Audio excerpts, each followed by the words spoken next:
Welcome to Life and DNA with Amanda Renee. I'm so glad you joined me today. Let's get started. So today I was going to talk about a couple different things. Um, One, I'll give a quick update, my Hashimoto's journey. Give an update on that. Um, so along with Hashimoto's, whether it's connected or I'm guessing I would be going through some of it anyway, considering my age.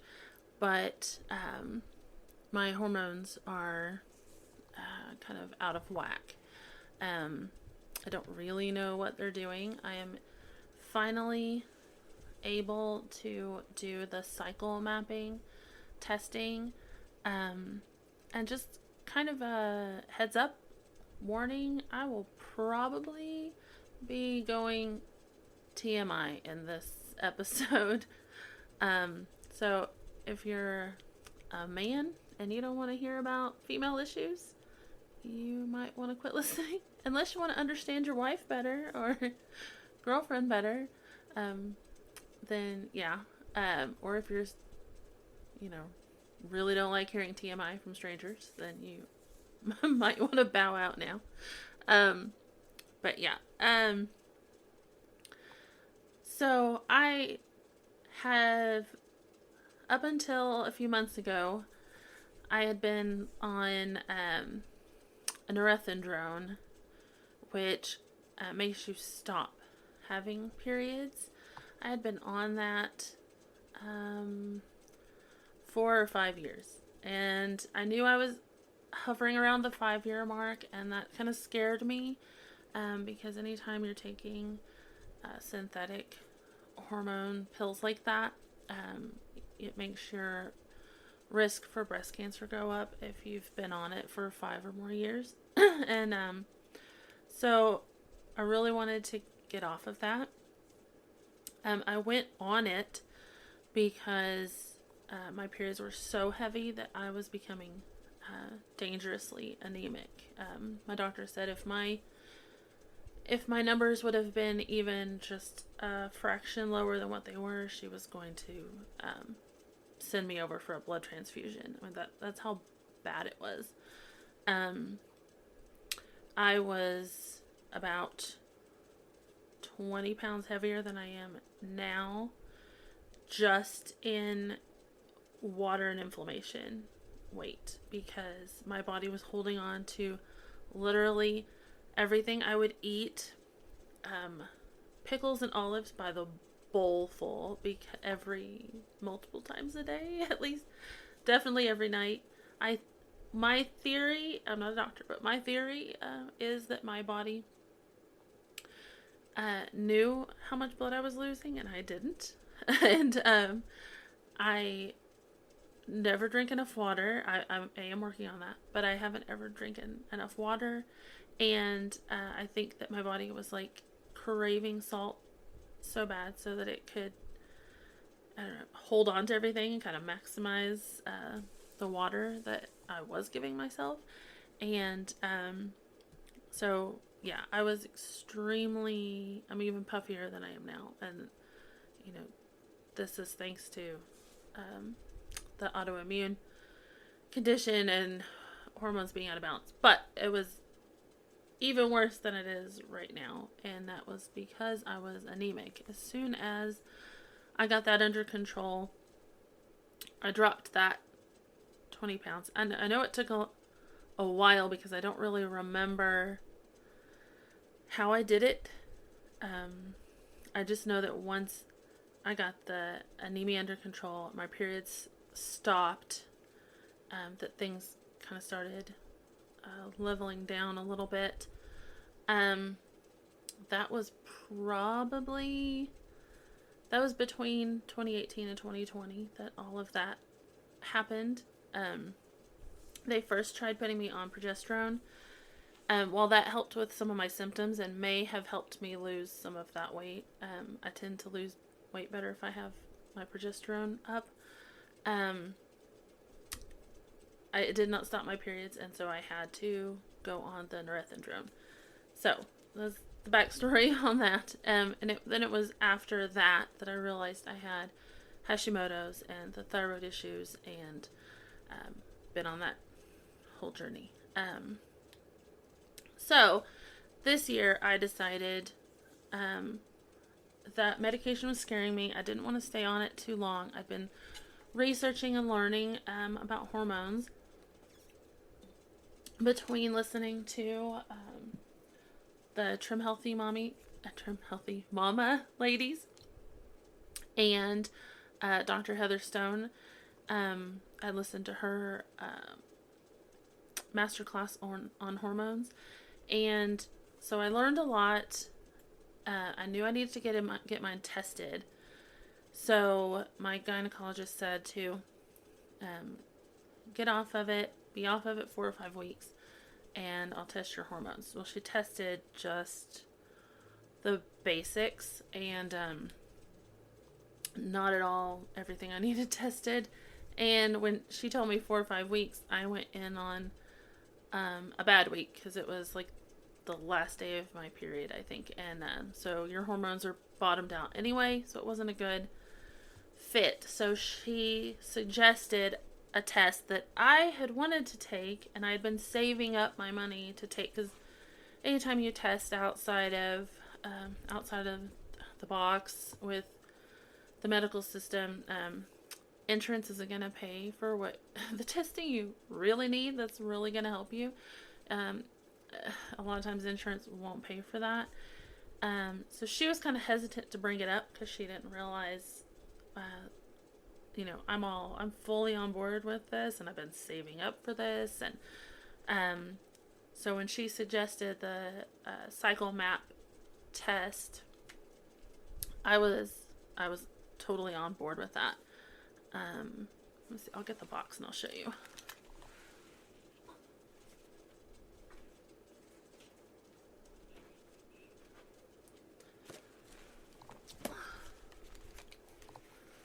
Sorry, but I had it right there, so I was going to show you. It just comes in a little box, and it's going to be a little over $300 once I send this off and they do the testing. So, but like I said, I've been saving up for this. I have it set aside specifically for this, because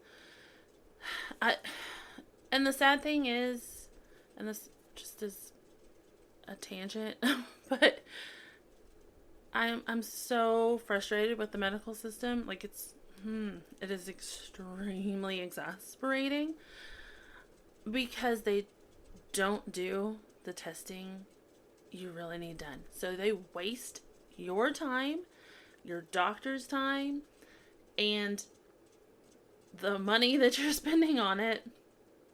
They waste all of that on just a few little lab numbers that really don't give you a full picture on anything.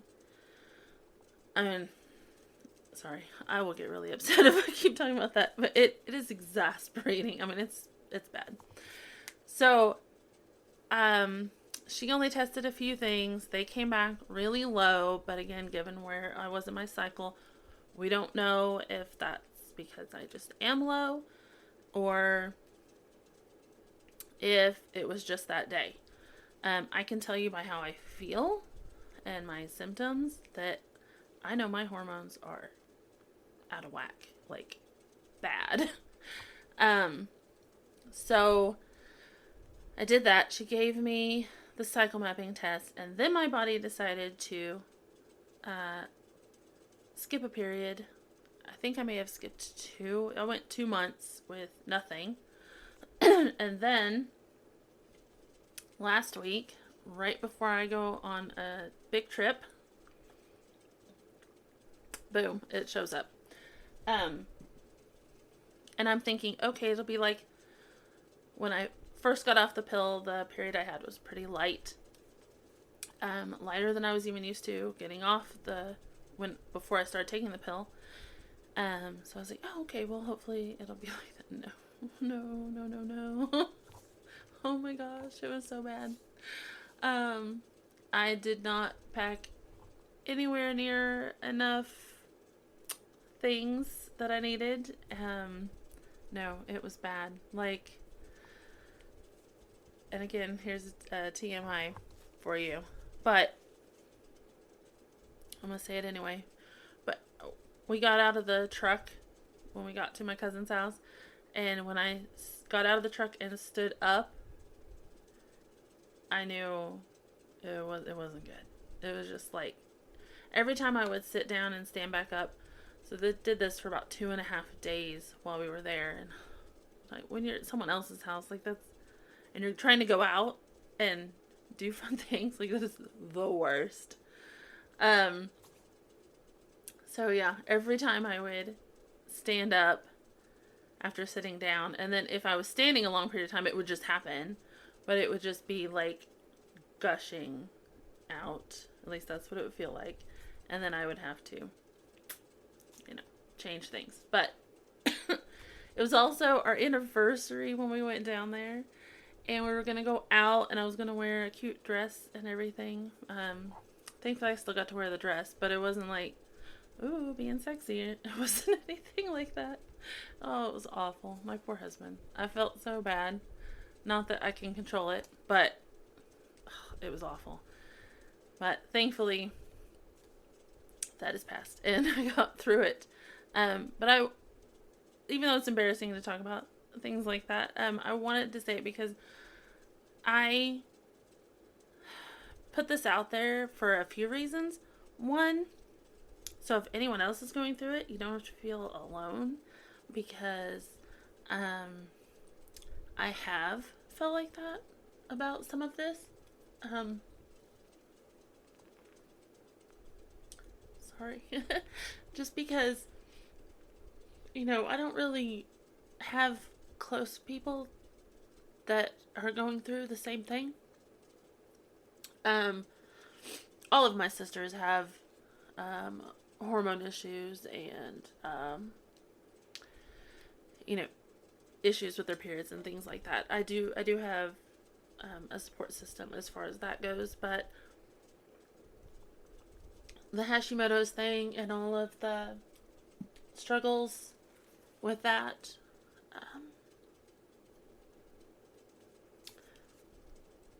that's just hard when you don't,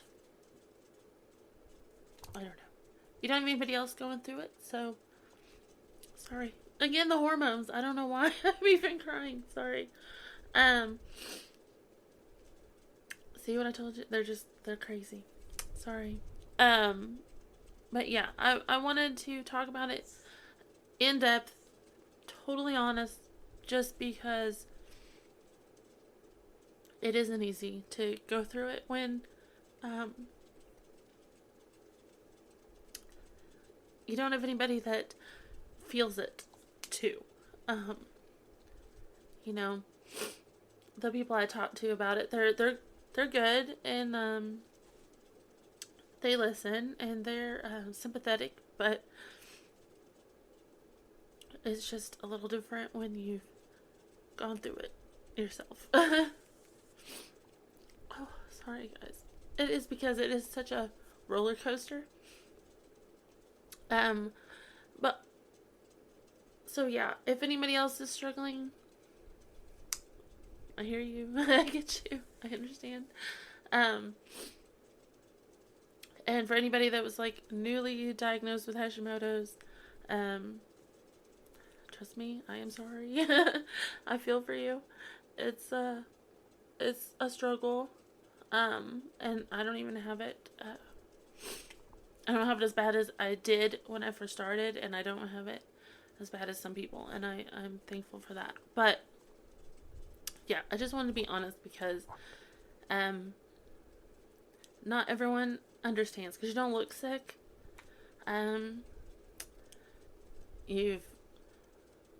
You're not as thin as you used to be, and you're puffy and you don't recognize yourself,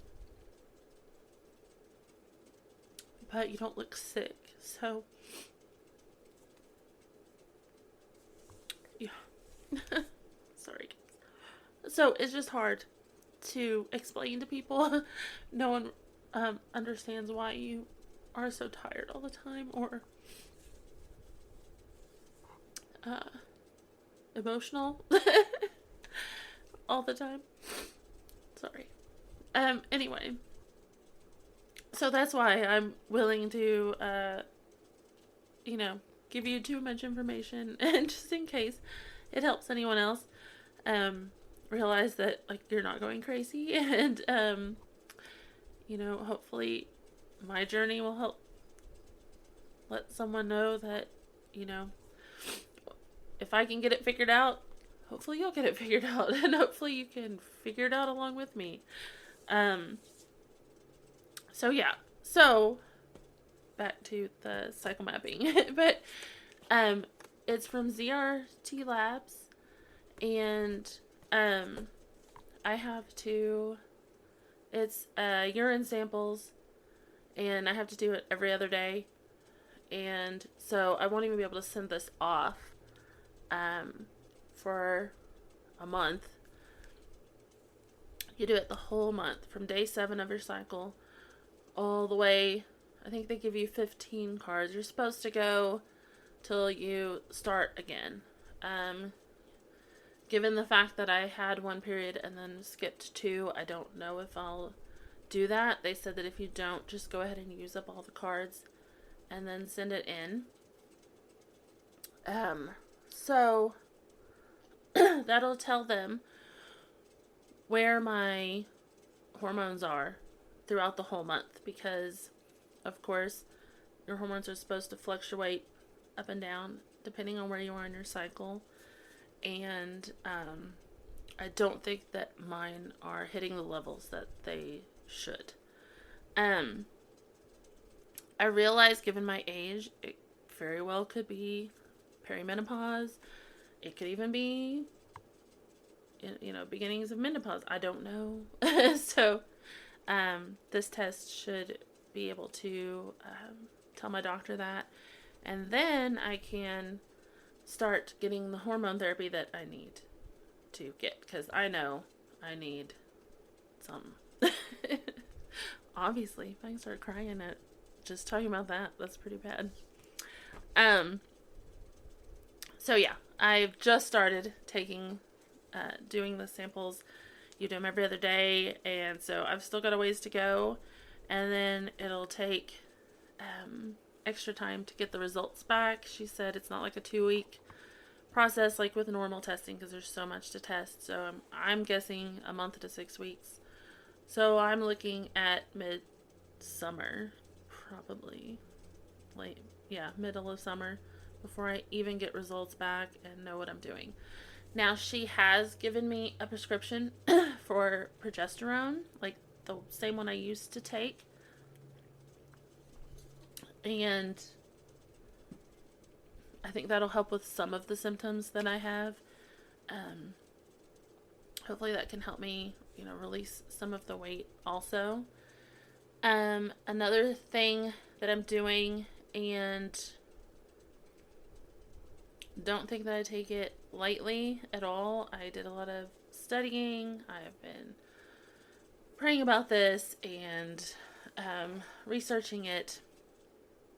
But I, this week, started the Semaglutide, or however you want to pronounce it. I started that. I am going to keep doing the lowest dose. 1, because it's expensive, and 2, because I don't want to drop weight too fast. I want my skin and my body to be able to keep up with the weight loss. But it wasn't just that. I've looked into a lot of the things on it, and when I brought it up to my doctor, she said, I really do think that this will be good for you. And I brought it up first. She did not bring it up, so it wasn't like she was trying to get money or anything like that. I brought it up, and she said she's seen a lot of her patients have not just weight loss, but they feel better. Their inflammation is gone, so they don't hurt, and then they can do more and have energy. And a huge, huge part of Hashimoto's is no energy and inflammation. So like everything hurts. I mowed the yard. This is before I got my shot, so I haven't had it long enough for it to even do a whole lot. I'll talk about that in a second. But I mowed the yard earlier this week. Just the very back and the front of my yard. It's not huge. I mean, we live in town. The back hadn't been mowed yet, so it was a lot of back and forth because the grass was tall and I didn't want the mower to die. But it's crazy how tired I was after that. I mean, I got overheated. I have to watch my heart rate when I do things, or I get overheated and I can knock myself down. Thankfully, I stopped at a good time, and I think I gave myself a little bit of a break. No, I didn't actually. I went to town later that night. I had to take my kids to church. I tried to rest up, and thankfully it didn't knock me down. Sometimes if I do something like that, it'll knock me down for a week or two where I can't do anything physical. I don't have the energy to do anything. So I was very thankful. It didn't do that. It did make me very tired that night, and sore, which was ridiculous for as little as I had to mow. So yeah, I'm tired of feeling like that. I'm scared to work out. One, I don't have the energy to work out, but mentally, for the first time in my life, I want to work out. I really, really, really want to. I understand from everything I've listened to how important it is to build muscle and keep muscle, especially at my age and with the hormones going down. Like, it's very, very important, and I want to do it, but I do not have the energy. I barely have the energy to do what I have to do during the day.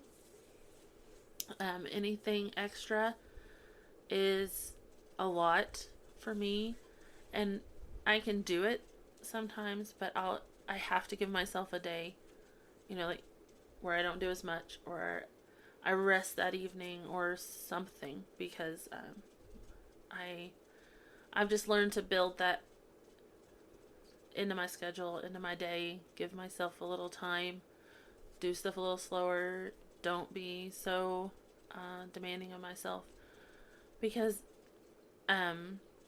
it's either go slow and light, or I won't be able to do anything for a week or two. So yeah, so the Semaglutide, I am looking forward to that because I need the inflammation gone. I need the extra weight off. I can tell because I know my body, I know myself, I know how I normally look, and I'm hoping y'all get to see the difference as I record in the future and keep going on this. Yeah, my face is not normally this puffy, and I've had to deal with that for since about 2017, 2018. Yeah, so it's been a while. I'm ready to get back to how I'm used to seeing myself. But yeah, a lot of it is inflammation. It's so crazy to me that inflammation can do that to you. It's sad, but I'm excited to get that off. Unfortunately, my doctor was like, if anybody's going to get side effects from it, it's probably going to be you, because I'm very sensitive to medication, unfortunately. And she wasn't wrong. I had to take a Zofran yesterday after the shot. By the time I ate lunch, yeah, I was feeling pretty nauseous, so I had to take some Zofran today. It's been a little bad. Last night, I was thinking that the appetite suppressing part of it might be immediate. It wasn't. I was very, very hungry yesterday. So I was like, oh, well, crap. Then I guess it's not going to be in my system yet or something like that. But I woke up feeling completely different. I tried to eat what I normally would eat for breakfast, and I could only eat half of it because I couldn't. I was like, ugh, I couldn't. I didn't even want anymore. And I kind of had to make myself eat the little bit that I did. But one of the things I learned watching the videos about it is that it's important to stay very hydrated so you don't get constipated. But it's also very important to eat healthy and balanced meals. Do still eat something, but you're not gonna want to. You're not gonna be able to overeat on this without making yourself really sick. And so I had the one breakfast burrito because I wasn't gonna have time to cook more eggs and stuff. So it had eggs and sausage, so protein. It gave me a little bit of carbs, but I'm not gonna be super strict on that part of it yet. I'm just trying to be good about getting the protein in, eating more vegetables and fiber, and eating less, obviously, because I can't eat a whole lot. So that's what I have for breakfast. And I put some collagen in my coffee so that I can help my skin out as I do start losing weight. I want it to stay supple and elastic. And then I had, I ate a lot of nachos just because it's easy and quick for me. But today I had just a little layer of chips, lots of beans, so I got protein. So very few nachos and a salad. And so I got my greens in and had some protein. It may not have been enough, but for me, I need to take small steps or I'll completely give up and go crazy. So, baby steps. And tonight I am making chicken and some roasted vegetables. And so that's going to be supper. I might make some brown rice so that we can kind of fill up on some of that. My husband already texted me saying he's starving. So, he's going to have to get a big chunk of that chicken so he can be filled up. But, yeah. So I've bought more fruit, more vegetables, things like that. And I'll start using the essential amino acids that I got from Trim Healthy Mama. I'm going to save up a little bit of money and get some of their new whey protein because you can use that in a lot of things. They optimized it so that when you use it, it's like using the essentials, but you can use it in food. And so I can put that in my coffee and actually get, protein from that if I eat like oatmeal for breakfast instead of eggs all the time. So yeah, that's what I'm going to start doing. I know a lot of people are like, oh, that's cheating. You're just jumping on the bandwagon and that's a quick fix. And from everything I've researched, it isn't. And it is what it is. That's what I'm doing. I have tried thing after thing after thing for years and never able to lose more than the 5 pounds of water weight you lose when you switch up anything you eat. That's all my body will let go of. And after listening to Dr. Heather Stone, and she said, if you have a thyroid condition, she said she has never had a thyroid patient that didn't also have a blood sugar issue. And so the little bit of testing that my regular doctor would do isn't going to tell them I'm diabetic, and they're not going to do anything until you are diabetic, and I'm tired of living like this, so I'm going to do this. And it helps regulate your blood sugar, which is obviously something I need right now. So yeah, I'm going to do it. But I'm also going to put the work in and eat better and make healthier choices. A big part of what the GLP-1s do for you is it quiets the food noise. I'm so looking forward to that. Really looking forward to that because I've always been someone that like just snacks to snack at night.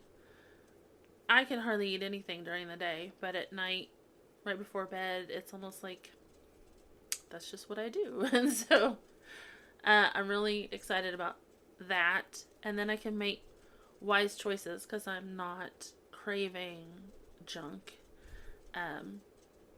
So yeah, I'm really excited about that part. So yeah, that's where I am in the Hashimoto's journey. And yeah, I am going to make another video if I have time today.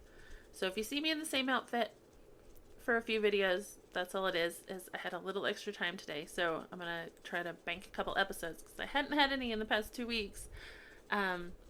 Just because I didn't have time. So, my next video, I promised when I did the homeschool unboxing that I would come back on and show my son's paleontology and go over that because that is a really cool course that Masterbooks offers. And I pulled a couple other books that I want to go over, so I will do an episode on that. And also something that I really want just to vent about is on the narcissism front.